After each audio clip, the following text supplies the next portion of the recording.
Welcome to Flip Your Lid with Kim Honeycutt.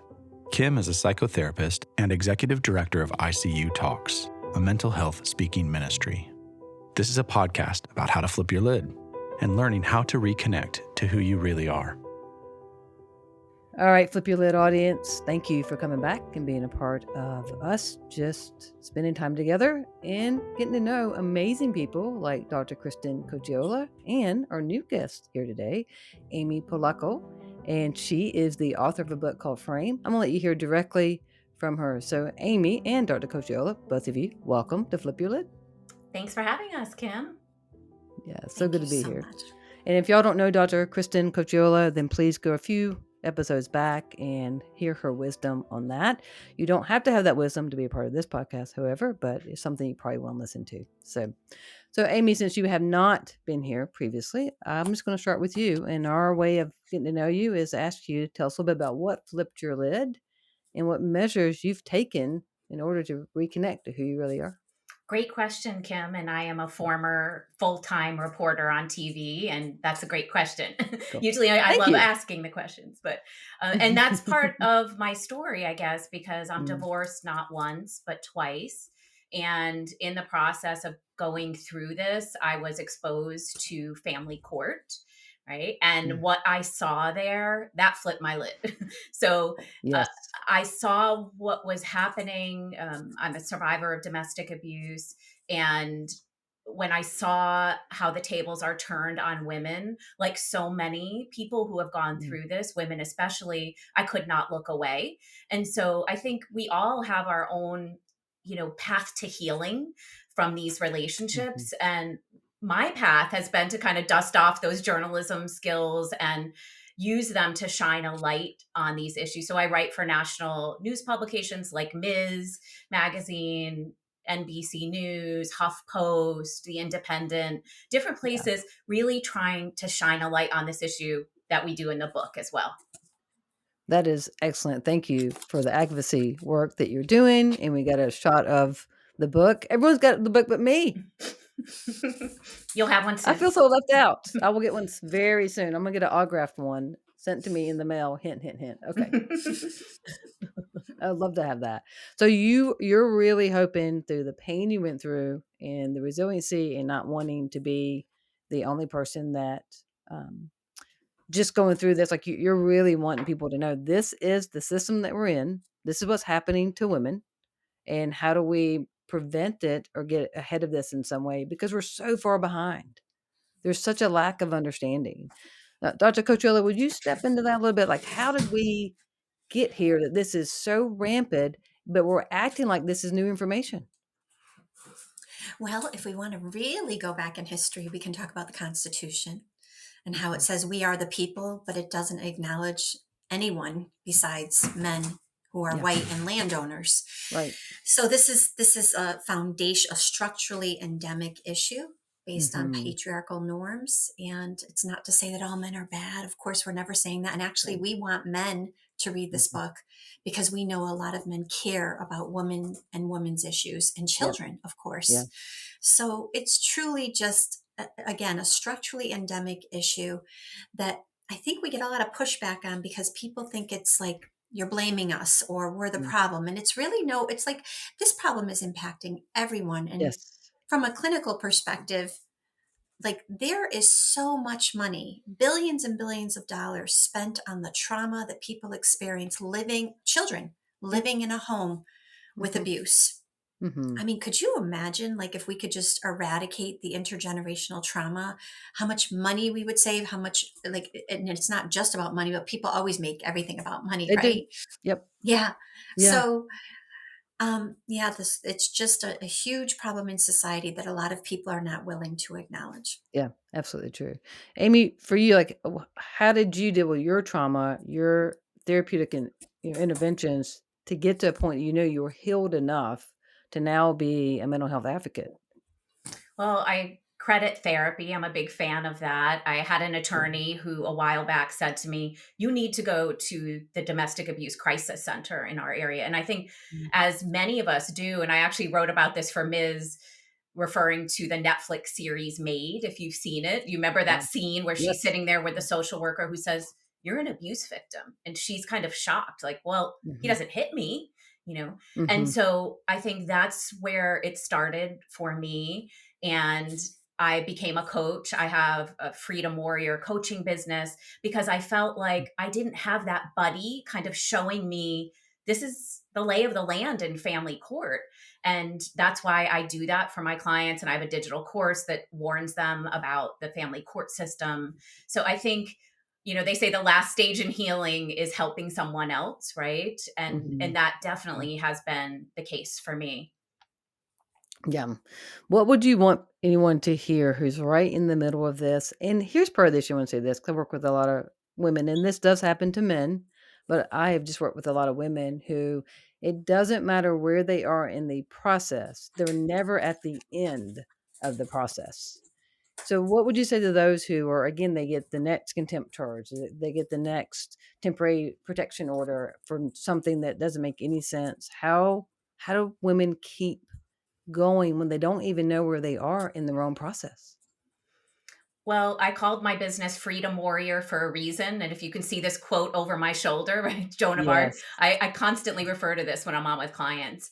I'm not afraid. I Mm, was made for this. And you're not mm, alone. That's what I would say, is mm, that there are thousands, millions of us out there. And that's one of the reasons we wrote the book, to validate for them they're not crazy. The system may paint them as crazy. Their abuser may paint them as hysterical and crazy, but they are yeah. not.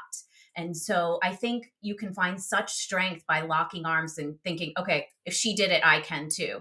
And to your point, Mm-hmm. a lot of times the abuse gets worse when you leave, right? But Mm-hmm. staying is not a good option either. So Right. I think when you have a community that's cheering you on and has been there, that makes all the difference. Yeah, such a difference. Dr. Cocchiola, what would you say about that? And just knowing, again, we are taught to not have a victim mindset, and yet people still victimize us. But I better not have a victim mindset. Yes, that is such like so poignant, because when we are expecting victims to show up in a way that is not Mm-hmm. traumatic, when they are over and over again traumatized, Yes. they're traumatized within the family system by the Mm-hmm. abuser. Sometimes their children are so traumatized, they're traumatized by that trauma.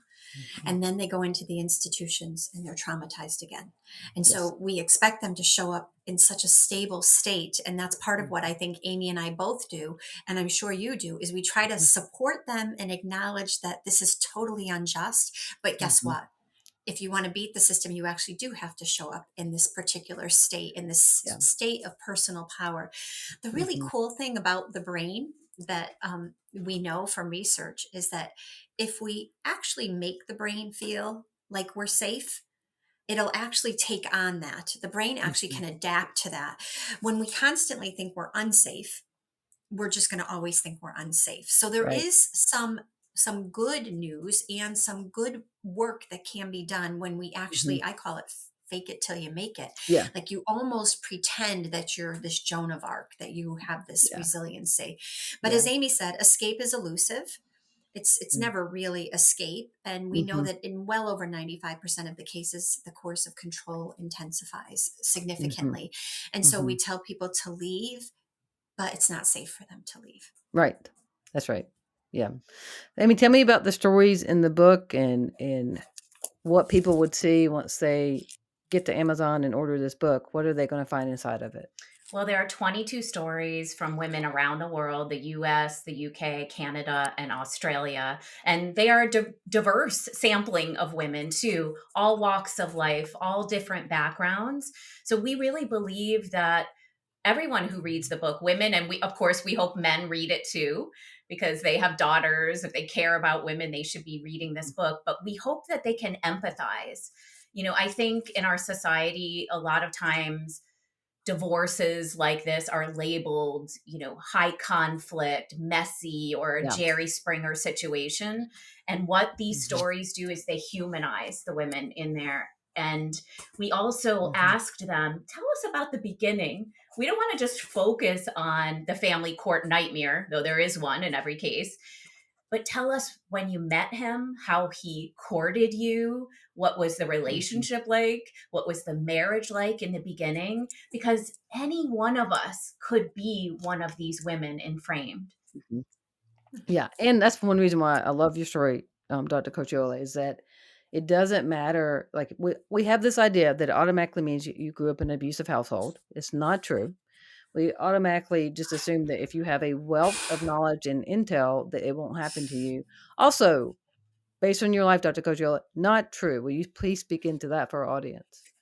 Sure. So I like fell in love at like 16 years old with my abuser, and it was wonderful. The beginning of the relationship was wonderful. Of course, now I can go back and see all Mhm. of the red flags, right?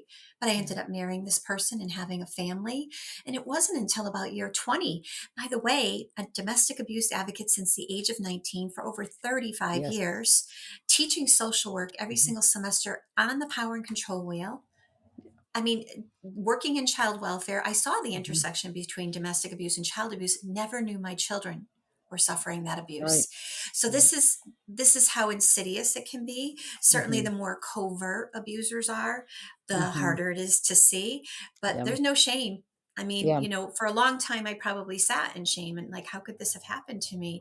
But the Mhm. reality is that there isn't any. These people are so good. That's why, as you know, Kim, I have a podcast Mhm. called Perfect Prey, Yes, because they choose their victims. They they know do.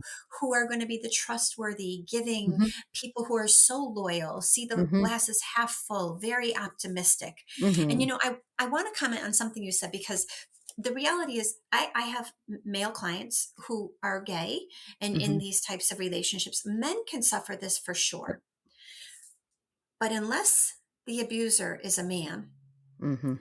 it's not the same degree. Yeah. Women do not have the Yep. That's same right. power in Yep. society Yep. to inflict as much harm. They Yep. just they just don't. Yep. And It's that's a important to say. reality of our Yep. world. And so, it can happen to men, but a woman, Mhm. and she may turn your children against you and all of those things, but her ability to do as much harm is going to be oftentimes less, for Yeah. sure. And it's important for you to say that, and it's hard to digest because I so want equal rights, and I have to be able to look at the equal rights means has to mean something different. We had to broaden our understanding of it in order to really look at the abuse within the system. And we've all drank the Kool-Aid. Doesn't matter how intelligent we are. We've drank it so much that we don't even realize that there was even a cup to our mouth. Right. I mean, So you true. tell, yeah, so true. I mean, you tell a little bit about your personal story and how you met this person who obviously very much abused you that you have conquered. Yeah. So I think that, there is this myth out there that they only go for down and out, weak people and women especially. And I think that, Mhm. we need to debunk that they go after Mhm. smart, successful, powerful women who have something they Mhm. don't have. I mean, I was a former investigative reporter, kind of that annoying person chasing somebody down with a microphone, and I was duped. And I think that they Yeah. are really good at what they do. And, Mhm. we're programmed by society, by rom-coms and Disney movies from when we are 5 years old, right? That when the prince shows up, the knight in shining armor, everything is wonderful. He does have, make these over the top gestures. And so when we experience that, which I did in this relationship, and I remember saying to a friend, like, it was a little over the top, everything he purchased me. I didn't feel right. And she said, "Oh, Mm. you just haven't been treated this well before." So I think, society says that's normal behavior. And I think, Mhm. the biggest lesson I've learned is we have to trust our intuition and our gut. And I think the healing process brings you back to that. It takes a while. It's Mhm. a muscle you're rebuilding. I tell my coaching clients all the time, it's like going to the gym. But, they destroy that in the relationship and you are able to regain it later. Yeah. Absolutely. Absolutely. Dr. Coachella, you want to add your own personal experience anymore? You want to add to that? I mean, what I wanted to say is we actually have a story called Fairy Tale Gone Wrong Oh, because of that nice. that exact like idea, right? And Mhm. so I'm just looking at some of the table of contents here. The choiceless choice, like when you're trapped and you don't even have a choice. Like, Mm. how often am I talking to protective mothers where they have to choose between ignoring abuse or losing custody? I mean, could like we Mhm. talk about a Yeah. choiceless choice, right? Right. So Yeah. yeah, it's just quite startling how abusive these individuals can be. And again, the purpose of the book is to kind of highlight how the institution is complicit in it so often. It very much is. It very much is. I mean, will you talk a little bit about, and it may be in the book as well, of something that happened to you within the court system that maybe even to this day is still like hard to digest? I talk about it in my intro. We each have an intro in Framed. And I was literally in mediation in a divorce case. And I had a court professional bragging about how much money they were making right in front of me. And I remember thinking, this is crazy. Like, is this actually happening? And then my attorney didn't think anything of it. When I said something to my attorney later, it was kind of like, no big deal. And that was my first like glimmer and entree into this world where, let's just be honest, people are making millions, it's actually billions of dollars in this industry, right? So we want every family court professional to read this book, but what will incentivize them to do that? Because they are benefiting from a system right now. They're putting their kids through college and buying second homes, while the women in our book, for example, are destitute and devastated economically, financially, emotionally. So it's almost parallels, I think, an abusive relationship when you have that cognitive dissonance and you can't wrap your head around your partner is actually the person out to get you and your enemy. And it's the same institutional betrayal. And that's what I experienced. Like, it took time after time. Like, okay, am I overreacting this first time? No, then something else happened and something else happened. And I thought, this whole system is complicit. So that was it for me. Yeah, that is huge. That is huge. Is there any part, especially direct this towards you, Dr. Cocchiola, any part of the book that you wrote, or it could be even someone else's story, but I like to focus for a second on what you wrote that you really just want someone to hear?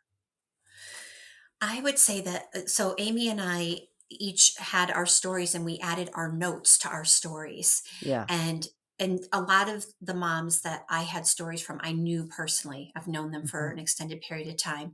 And one particular story where a mom lost her children to a reunification camp. And so that's the important thing for people to understand about this book is, like Amy said, it's a warning, but it's also like, how do you handle the court system in a way that you don't, like, there's less of a chance of losing your children. Like I said, we are often coaching protective moms to maybe not disclose that something horrible happened.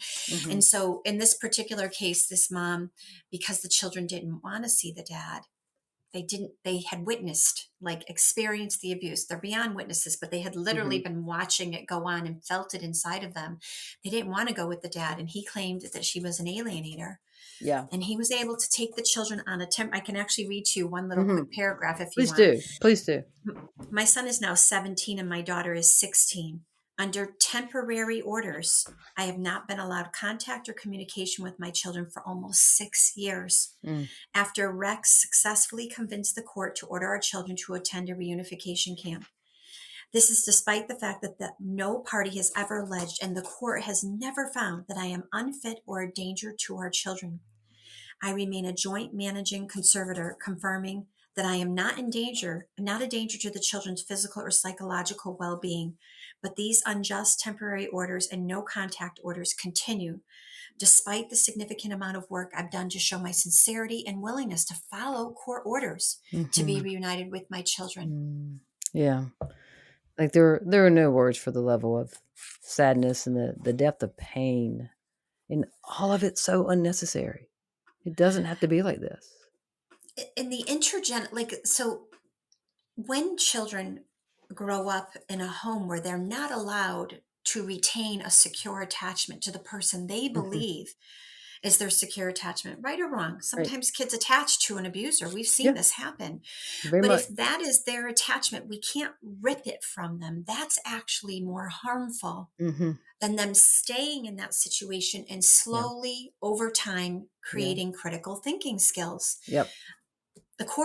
These people who are in the court system do not have a clue about child development. That's what I would say. Yeah, absolutely. Yeah, without a doubt. Yeah.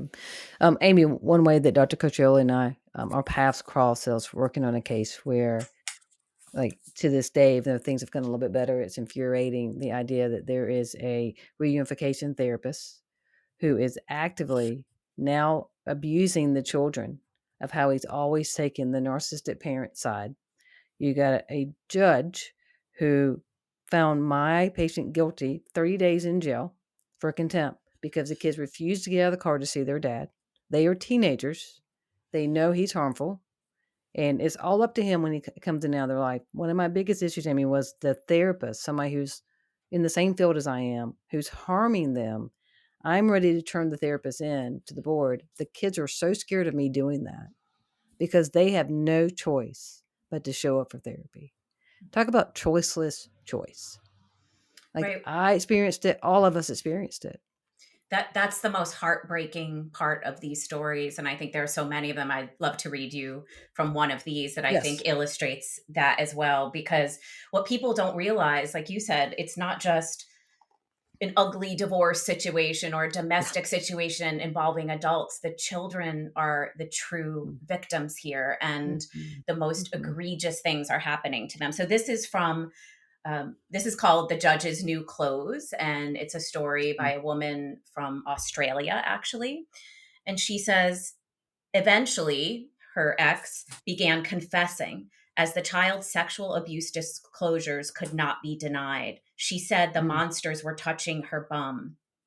His story has changed no less than 8 times. He was never shocked, never surprised by what she said. The police stated they believed us, but could not get Laura, her daughter, to disclose it to them. 2 child psychologists confirmed that Laura had been abused. I cannot even begin to explain how traumatizing it is to witness your child's pain and listen to their disclosures. You are forced to become their therapist when all you want to do is be their mom. You document it, then you are accused of making it up in court. Leaving my perpetrator was worse than staying with him. I've wished 1,000 times I never left. I was never believed by the courts, lawyers, or family court report writer, and least of all, the independent children's lawyer, the guardian ad litem. Yeah, it's very true. Yeah, what are y'all's suggestions? Not that you can do any more than what you're doing. That was another part of my frustration is any guardian ad litem I have worked with, their level of understanding of child development and psychology, and arguing with me with over 30 years of experience in being a neuroscience of scientists of them not understanding what they understood as who was going to pay them and whose side they were supposed to be on, opposed to understanding that the child is the most important person in the room. And I just don't know if it's this level of training, like, what are your suggestions about advocacy about dealing with the GAL? I think they should all take my clinician, attorney, and coach training because it's 14 hours long and it encompasses everything about coercive control and betrayal trauma to how the children are impacted, how these abusers show up as charlatans. It's very comprehensive. Actually, the last 4 hours is specific for clinicians, but anybody's welcome. I took the GAL training here in the state of Connecticut because I wanted intel on what they're learning.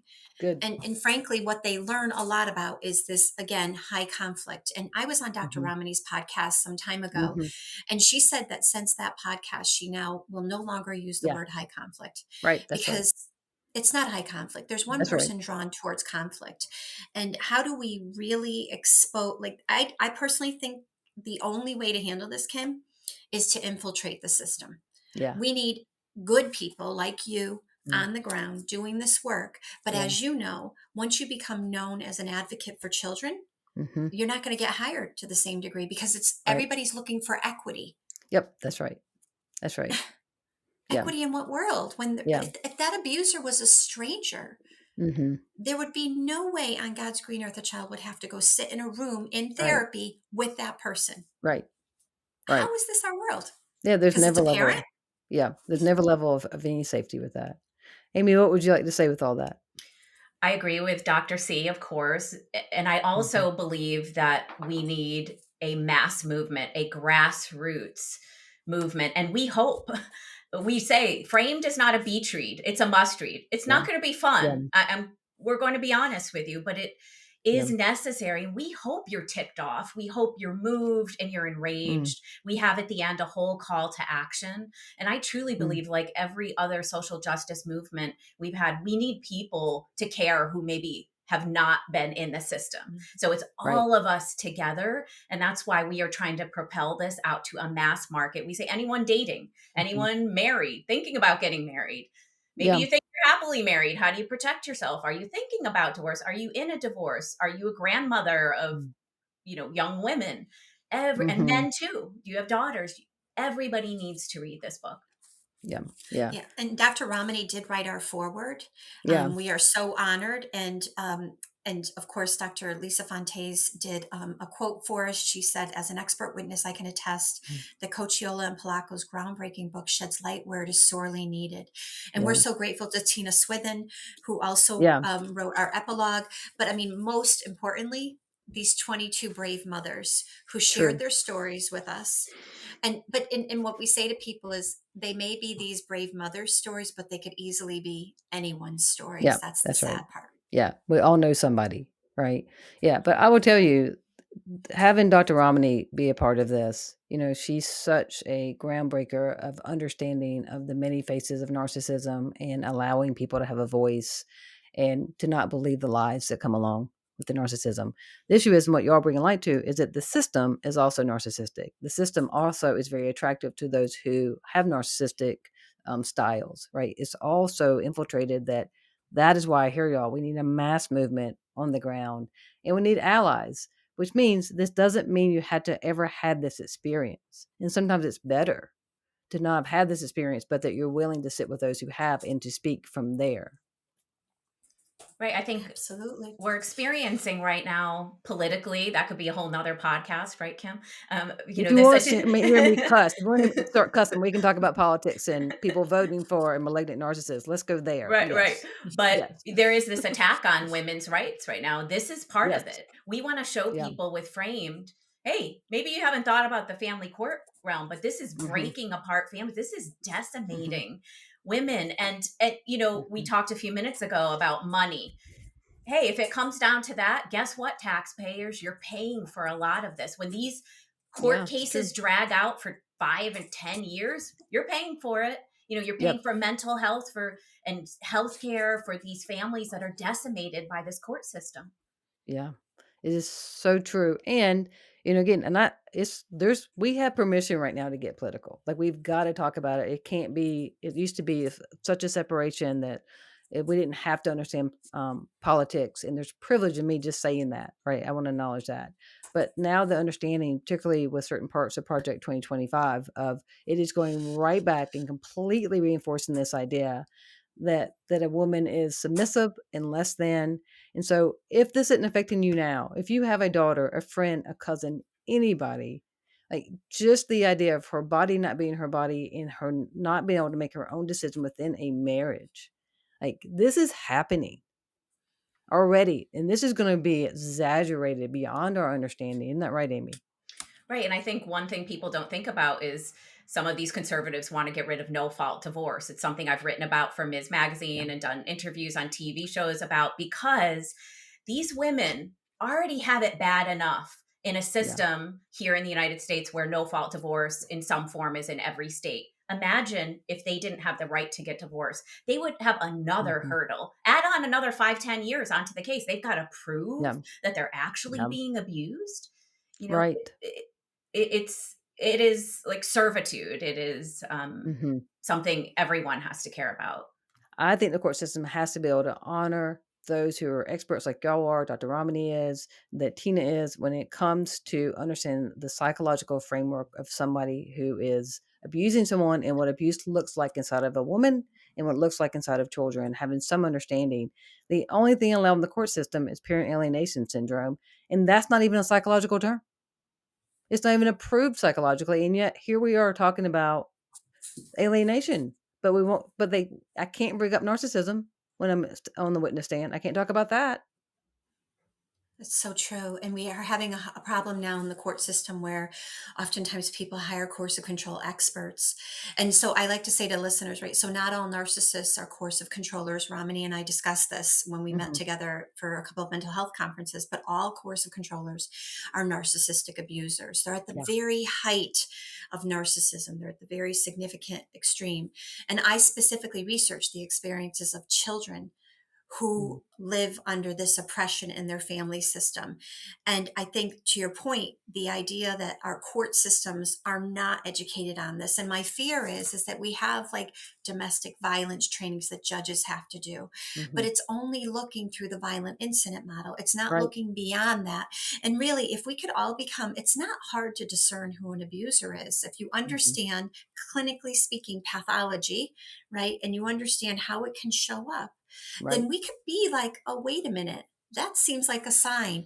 And, yeah, maybe she's a little reactive. Oh, that's right. Because she lost 20% of the custodial time she had with her children and she suffered abuse. So maybe she's a little dysregulated, but that's what that's about. And this is what I say to my, I actually do consults with clinicians. And I say to them when they're like meeting with couples, I'm like, who would each of them be outside of that relationship? Because if you take that victim and you remove her from that relationship, who does she become?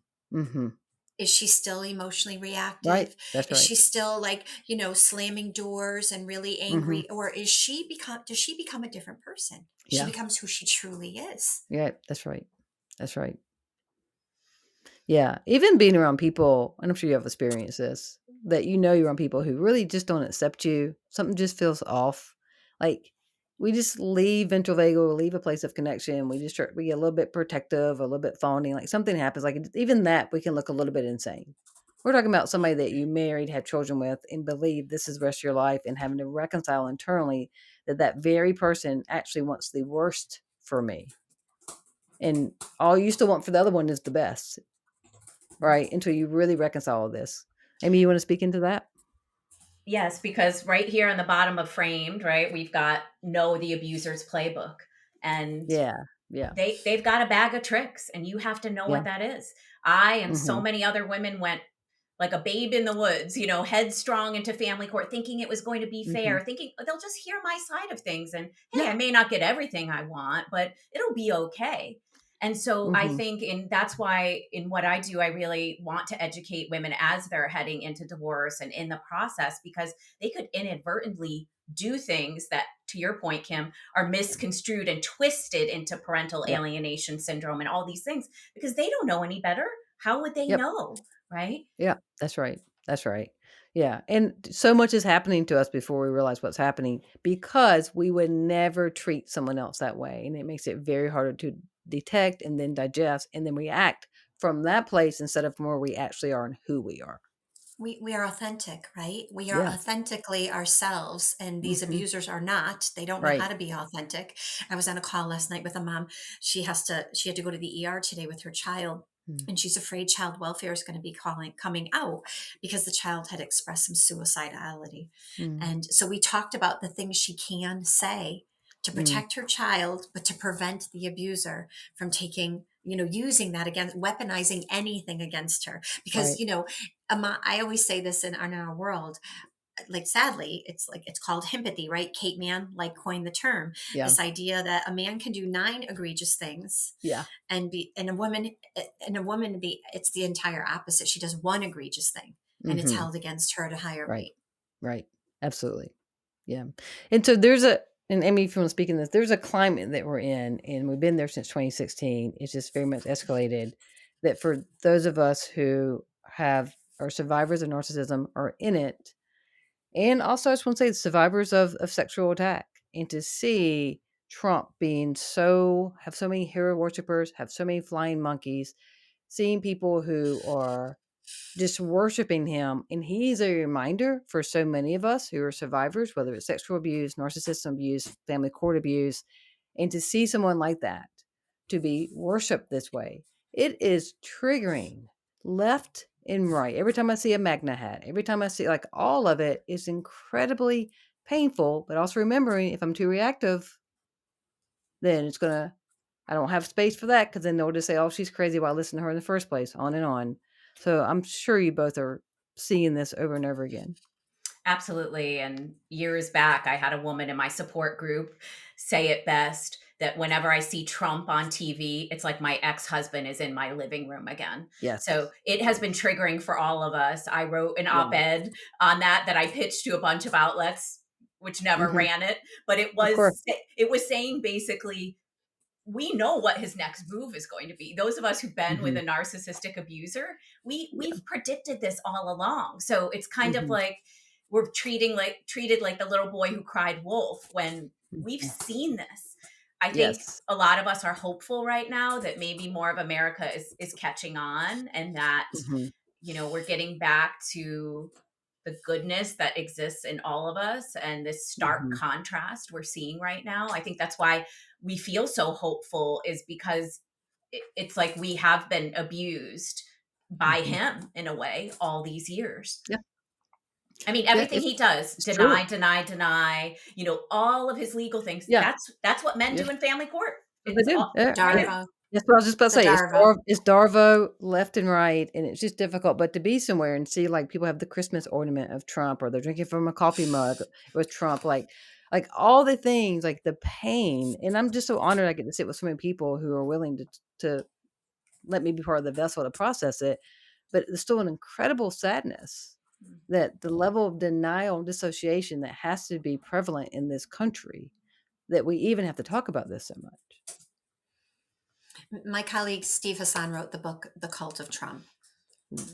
And because I do think that some people, like, why is it that people have blinders up and are not able to see, regardless of policy issues, those aside, integrity issues. And just the level of where we are in our brain, what's happening, it's just people want to fit in versus working on belonging. And it's very easy. And it's very easy to be homophobic. It's easy to be racist. It's easy to be in the majority. There's a great comfort there, especially if people have unrecognized trauma and they haven't done their own work. It's easy to sit in that. And I can have compassion for that. And also be incredibly angry that it's that comfortable for them. I think that this isn't just something we feel. There's empirical evidence that Trump has had an effect on, for example, family court and divorce and domestic abuse. This fantastic attorney, Sandra Fava in New Jersey, who is an expert at divorcing a narcissist, said that what is able to fly now in family court was not allowed years ago. But because he made that behavior okay, it's okay. And another thing, I certainly am not saying that every abuser is a Republican and a conservative, but I do notice in a lot of my clients' husbands, they say the abuse escalated, the way they were treated escalated when they became obsessed with Fox News and they became part of this movement. And there is this message that, look, women have got to stay where they're supposed to. I'm entitled to sex and you taking care of the house and doing everything. I'm the king here. That's not just a coincidence. You're right about that. The traditional wives movement that's happening now, the things that are happening every year since 2019, more and more transgender people have been killed. I'm talking about just being harassed, have been killed. Every year that has increased since 2019. There are so many things happening that a lot of us don't have a level of safety, and other people are just having a fun, superior comfort. And that's just proven. And I appreciate y'all speaking so well into that, of the background with that. And so what do we do? What's the call to action? And one could be taking your 14-hour class. I highly suggest that. Obviously, getting the book, highly suggest that. But for those of us who have a little more of a higher consciousness and a higher awareness, that, as you said earlier, Amy, action is what it takes for us to really be healing. What are your suggestions? And Amy, we'll start with you. Okay. Well, we have a whole section, like I said, in the back called the call to action. And we want you to find your legislator, figure out who in your area is organizing for family court reform. I mean, Caden's law is a national law that has to be passed at every state level. Figure out who are the movers and shakers in your area who care about domestic abuse. That's one thing. We have tips for how to treat survivors if you have one in your life. And, sharing this book goes a long way. We're asking people to share it on social media. It doesn't mean maybe you've necessarily experienced family court. It's a book for all women. We're asking people to go on Goodreads and leave a review. Now that we're in pre-order, we can't have reviews on Amazon just yet. But by getting these brave women's stories out, it will awaken a movement. We truly believe that. That's why it's been such a passion project for us. Yeah, that's huge. Dr. C, any suggestions on top of that? Well, I should say that I have a 4-hour and 15-minute self-study also for coaches and allies that is not 14 hours, and you don't have to be in person, so that people have an option to do something a little shorter. But I think that that's what really needs to happen, is we need people to put on a coercive control lens. I mean, when I think about all abuse, I think it's about one person or a group of people in a position of power exerting that power over others. Right. So this does not, it's at a micro level in intimate relationships, but it's also, as we know, in the meso level with our court system, child welfare, police, all of these things, right? Why does racism occur? It's because groups of people or an individual believes they have the ability to exert power and control over others. And then in our government policies that don't support it, which we've kind of referred to a little bit here, how have we had policies rolled back that actually supported and protected women's rights? And so when people say this isn't my issue, I think what they have to understand is, first of all, you may not think you know anyone, but you do know someone suffering abuse in their home. But beyond that, we all know people suffering abuse within the systems. We see that over and over again. So how do we create this movement where people say enough? We need to all gather together in this social justice movement to create a humanity that we can all be proud of. And frankly, right now, there's not a lot to be proud of in relationship to how we treat others. And I'm going to use that word because that's a word we use in social work. We call it othering. Yes. It's problematic. Yeah, it very much is, especially for someone like me who lives a life of being othered.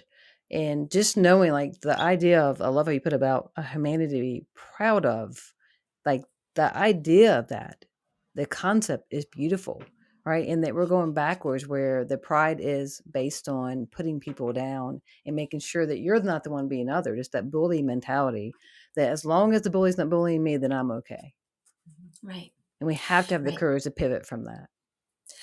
And in addition to that, the fact that we are othering children all of the time, regardless of race, identity, or children are constantly diminished in our society as irrelevant, and when we make these decisions, right? Yes. And so I love Gandhi's quote where he says the true testament of society is how they treat their children. And frankly, we're treating our children horrifyingly. Yeah. Yeah. As if they aren't human. Yeah. Yeah. Amy, you want to add to any of that? No, I think she covered it. That's good. Well, I mean, I think we are seeing, though, a movement. The children are coming. You can see on social media where the children who are coming of age are saying it's not okay the way we've been treated. And so I think that is part of this overall movement, and it's an important one. Yeah. And everyone just know, like, we're talking about unification therapy, which again is just very ineffective because you're put in a room with someone that's abusive, and also reunification camps. I mean, we're talking about children who are asleep. Someone's coming into their room and is waking them up and binding them and putting them in the back of a van and taking them to a camp against their will. It's trafficking, and it's court ordered. We're not talking simple little things, but just the idea of children I've worked with who are sitting in a room with their actual abuser and being told to tell their daddy, what you need from him so that y'all can start having dinner once a week together. Why is that being put on the child? Why is that? You can call that a lot of things. That is not therapy. No, this is, as you know, Kim, I'm trying to call out therapists on social media a lot. Yes, do it. And I'm sure I've got some haters, but I'm really, this is like my pet peeve. Yeah. Yeah, it's really important that we continue to speak truth. And here's the thing, right? We have to, part of why I asked about where you saw you were in your healing process, because the minute you start speaking truth, those who haven't reconciled their own truth, those who who have still a very limited viewpoint, will be very upset that yours is beyond theirs. Mm-hmm. Right? There's a lot that will come your way. And this book will put y'all even more in a spotlight because you're putting women and women's rights in a spotlight, which is beautiful. But people come at you. How do y'all handle that? Do you have your own detox process? Do you have your own way of dealing with it? Well, as an investigative reporter on TV, I used to joke that if I didn't have enemies, I was not doing my job. And I would say that applies here too. Yeah. Yeah. Good for you. You were primed already for this. Yeah. Dr. C. Well, Amy and I have been colleagues for quite a few years, but now are dear friends. And she will sometimes get a jingle from me, and I'll say, "Oh, this happened," and she'll straighten me out a little bit. she's got the investigative reporter part. She's Right. like, yeah. So I would say growth is part of our entire life, and I am still growing all of the time and learning, and I'm sure everybody on this call is too. Yeah, absolutely. And the more people are willing to grow and learn, like that's not the problem. I can handle someone bringing something to me. It's when you try to come at me. And I tell people all the time, like, I know where you are in your autonomic nervous system when you say something to me. So I know if you're unsympathetic. I know if you're in a fight. Like I know, so I know with whom to respond and who not to. Right? If someone is curious in their place of connection, I'll have the conversation. You're just coming at me because you want to stay exactly where you are. I don't have to talk to you. You don't have the privilege of talking to me. It's just not going to happen. Anything else in closing? Like I don't know how y'all found time to do this book and have found time to even be on my podcast or the other podcast you're on. Y'all are just like kicking ass in this world. I'm so grateful for what you're doing for womankind, for humankind. Is there anything else that you want our audience to know, whether it's your Instagram handle, anything that you want to put out there? Well, my Instagram handle is Freedom Warrior Tribe, and my website is freedomwarrior.info. But what we really want to say is that we want to educate people here. So if you pre-order the book, you can come to one of our free workshops called The Abuser's Playbook. We just did one the other night. We had a great turnout. So, that's one thing. Also join our Facebook group. We have a launch team. You can just look Framed Book Launch Team if you want to help us spread the word wherever you are in whatever capacity you can. That's absolutely fantastic. Yeah. And if you can go on Goodreads, I mean, it takes like 5 minutes to go onto Goodreads, look up our book, Framed, Women in the Family Court Underworld, click on the green bar that says want to read. And if you feel like it, you can actually write a review talking about how you think this book will be helpful, even if you haven't read it. And in that actually helps the book get out beyond here. Again, we're so grateful to be on this podcast with you. What we want to happen more than anything is to make the people living outside of this world aware of this problem. Yeah, that's so good. Just remember, like we're calling for allies. We're calling for people who are mired down in the toxicity, in the complex post-traumatic stress disorder symptoms. They're not mired in that, who you have some freedom and some ability to go, and whether it's just going to court with a woman who feels so unsupported, whether it is handing this book to somebody that is struggling. I promise you, every single woman in that book, or any woman that has struggled, she first was invalidated by a family member, by a pastor, by someone else told her to not believe what was happening to her. So these are strong women who have pushed through, and that you can be a part of the person who hands them truth instead of tells them to deny what's actually happening to them. You can be a part of that. Absolutely. Well said, Kim. Thank you. Thank you both. So much. I love you both. I appreciate what you're doing. I'm sad this is so needed, and we're just going to acknowledge this is so needed, and we just all need to be allies and help out each other. So thank you for everything that you're doing. I appreciate it. Thank you. Thank you. All right, everybody, go get the book Framed, or I'll be mad, and y'all know how it is when I'm angry. That Latinx blood gets going. It does not. We don't want that. So go get the book Framed. Go follow both of them on Instagram. And I know you heard something today that helped you reconnect to who you really are. And we'll see you next time. Thank you for listening to Flip Your Lid with Kim Honeycutt. Please subscribe, rate, and share. You can find Kim on Facebook or Instagram at KBHoneycutt. To get an autographed copy of Kim's book, visit butyourmotherlovesyou.com. Remember, no matter what, treat yourself well today.